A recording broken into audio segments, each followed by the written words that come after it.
ये आरोप पहली बार नहीं लग रहे, पहले भी लगते रहे हैं और पहले दिन से लगते रहे हैं जिस दिन से हमने राम जन्मभूमि का आंदोलन प्रारंभ किया था। अभी तक कोई आरोप सिद्ध नहीं हो पाया। राजनीतिक कारणों से लोग आरोप लगाते थे, इस बार भी हमको शुरू में यही लगा था। लेकिन जब ये आरोप कुछ और जगह से भी आने लगे तो फिर हमने इसको बहुत गंभीरता से लिया और तुरंत हमारे न्यास ने उत्तर प्रदेश सरकार को पत्र लिखा कि इस पर एसआईटी की जांच करें। और हम धन्यवाद देते हैं उत्तर प्रदेश सरकार को, उन्होंने हमारी मांग को माना और तुरंत एक प्रभावी एसआईटी की रचना करके इस काम की जांच प्रारंभ कर दी। और सबसे बड़ी बात, 15 दिन का समय दिया है उन्होंने। मुझे लगता है बहुत जल्दी रिपोर्ट आने वाली भी है। सर, जिस तरीके से प्रभु श्री राम के नाम पर पैसों के गबन के आरोप लग रहे हैं, कहीं ना कहीं राम भक्तों की आस्था को ठेस पहुंच रही है।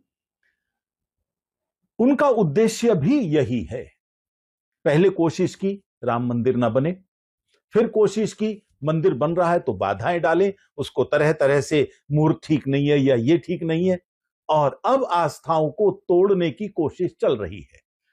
आस्था पर आघात पहुंचना स्वाभाविक है, जिस तरह के गंभीर आरोप हैं।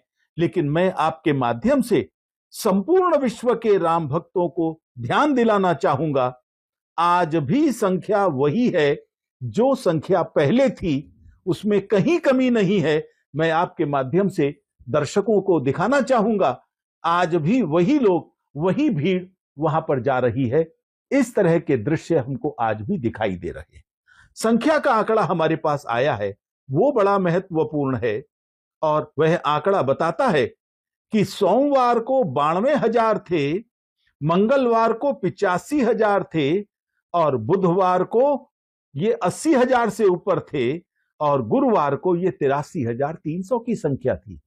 यानी जो औसत रोज का रहता था उस औसत में कहीं कमी नहीं है। समाज को विश्वास है राम पर, राम जन्मभूमि पर, और उनकी मेहनत से मंदिर बना है। इसलिए आरोप कुछ भी लगे, उन आरोपों को दुरुस्त किया जाएगा, उनके दोषियों को ढूंढा जाएगा, लेकिन समाज की आस्थाएं नहीं हिलेंगी, उनको हम पर विश्वास है। अगर प्रभु श्री राम के नाम पर फंड में चोरी होती है तो क्या कार्रवाई होनी चाहिए और देरी क्यों हो रही है इसमें? हमने देरी नहीं लगाई। शुरुआत में जब आरोप लगे तो उन लोगों के द्वारा लगे जिन लोगों का इतिहास रहा है स्वयं बेईमानी करने का, इतिहास रहा है राम जन्मभूमि पर मंदिर निर्माण की बाधाएं निर्माण करने का। इसलिए हमने उसको गंभीरता से नहीं लिया। जैसे ही ध्यान में आया हमने तुरंत कार्यवाही प्रारंभ कर दी। तो इसलिए बिल्कुल भी विलंब हमारी तरफ से नहीं है। अगर सर गबन हुआ है तो क्या करोड़ लोगों की भावनाओं का खिलवाड़ नहीं है? अगर गबन हुआ है तो दोषियों को दंडित किया जाएगा। किसी ने भी ट्रस्टियों की नीयत पर प्रश्न खड़ा नहीं किया है। गंभीरता तब आती ज्यादा, यहां पर प्रक्रिया में चूक हो सकती है। जो प्रक्रिया बनाई थी उस चूक के कारण गबन की संभावनाएं हो सकती हैं, हुई हैं, ये जांच से मालूम चलेगा। कौन दोषी है ये जांच से मालूम चलेगा। दूध का दूध पानी का पानी होने वाला है और यदि कोई दोषी है तो उस पर सख्त कार्यवाही होगी, ये हम आपको विश्वास दिलाते हैं। सर, करोड़ों श्रद्धालु दान दे रहे हैं, इस पूरे फंड में अगर चोरी ना हो इसके लिए कोई फुल प्रूफ मैनेजमेंट तैयार होगा?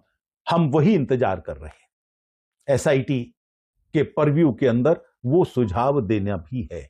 हमको जो अभी तक ध्यान में आता था, सारा ट्रस्ट बैठा और लोग बैठे जो प्रबंधक के एक्सपर्ट्स हैं, उनको सबकी सुझावों को ध्यान में रखकर योजनाएं बनाई थी।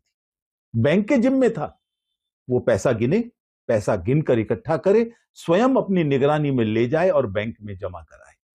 कार्यकर्ता या पुजारी भी वहां पर थे, उनका प्रतिनिधि भी, लेकिन मुख्य जिम्मेदारी बैंक की थी। सब सीसीटीवी में था और इसलिए व्यवस्थाएं थी। लेकिन चूक हो सकती है, क्या हुई है वो एसआईटी में आएगा और हम उस चूक को दुरुस्त करेंगे।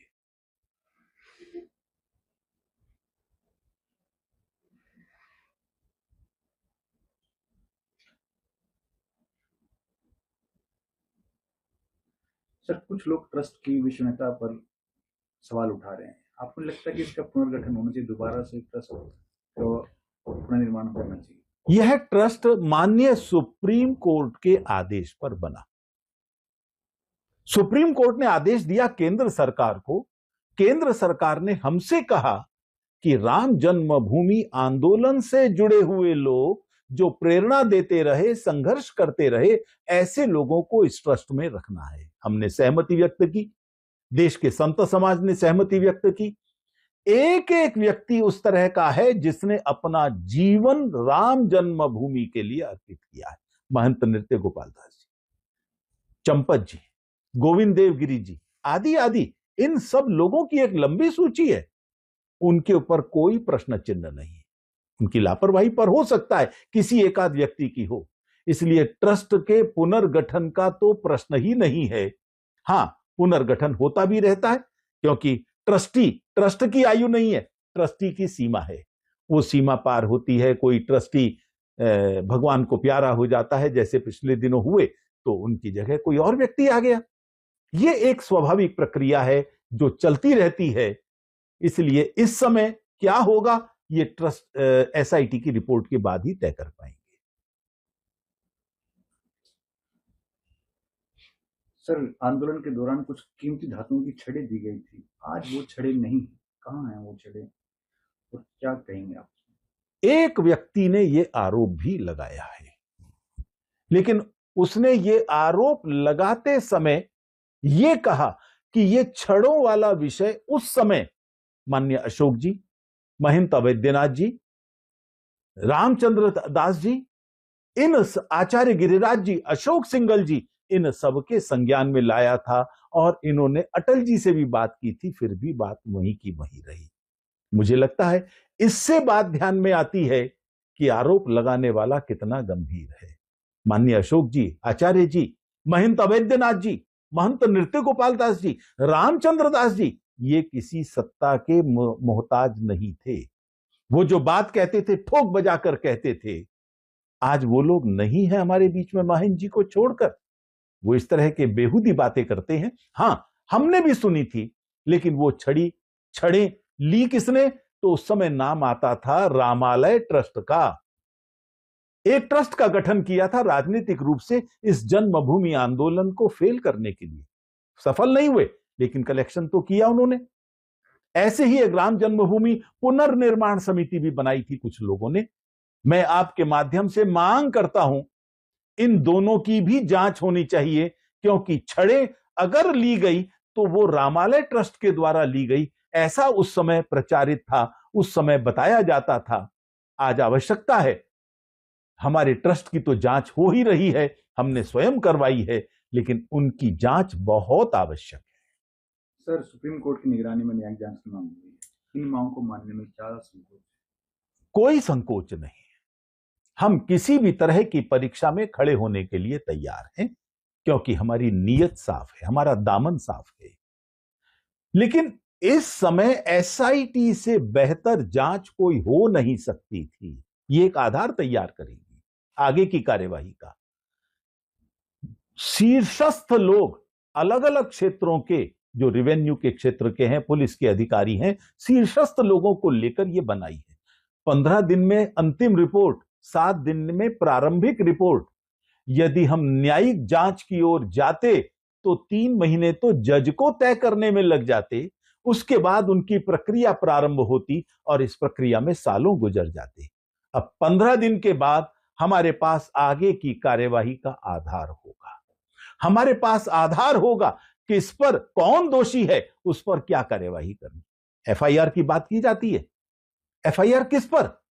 अरे वास्तव में तो आरोप लगाने वालों को एफआईआर दर्ज करानी चाहिए थी, उनको दर्ज करानी चाहिए। जिस पर आरोप है वो कराता है क्या? लेकिन हम तो उसके बावजूद इस रिपोर्ट की प्रतीक्षा कर रहे हैं। आवश्यकता होगी एफआईआर भी करेंगे, आवश्यकता होगी और भी जांच करेंगे, लेकिन चीजों को पूर्ण रूप से ठीक करके रहेंगे। भगवान राम का जीवन भी सब प्रकार के संदेहों से परे था, उनकी जन्मभूमि भी सब प्रकार के संदेहों से परे होगी, ये हमारा विश्वास है।